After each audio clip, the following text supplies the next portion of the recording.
اور جب موسیٰ جوانی کو پہنچے اور بھرپور جوان ہو گئے تو ہم نے ان کو حکمت اور علم عنایت کیا، اور ہم نیکوکاروں کو ایسا ہی بدلہ دیا کرتے ہیں۔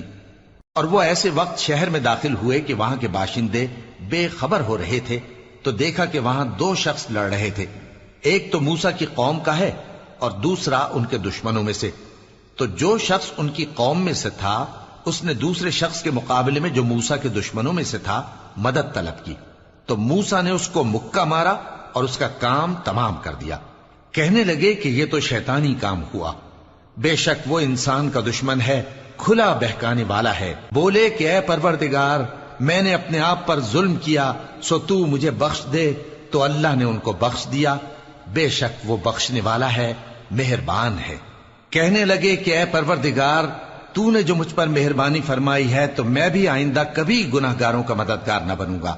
الغرض صبح کے وقت شہر میں ڈرتے ڈرتے داخل ہوئے کہ دیکھیں کیا ہوتا ہے، تو ناگہاں وہی شخص جس نے کل ان سے مدد مانگی تھی پھر ان کو پکار رہا ہے۔ موسیٰ نے اس سے کہا کہ تو بڑا بہکا ہوا ہے۔ پھر جب موسیٰ نے ارادہ کیا کہ اس شخص کو جو ان دونوں کا دشمن تھا پکڑ لیں، تو وہ بول اٹھا کہ جس طرح تم نے کل ایک شخص کو مار ڈالا تھا اسی طرح چاہتے ہو کہ تم مجھے بھی مار ڈالو۔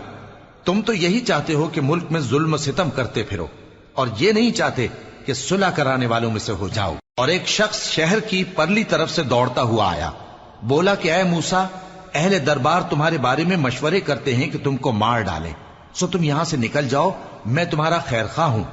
چنانچہ موسیٰ وہاں سے ڈرتے ڈرتے نکل کھڑے ہوئے کہ دیکھیں کیا ہوتا ہے، اور دعا کرنے لگے کہ اے پروردگار، مجھے ظالم لوگوں سے نجات دے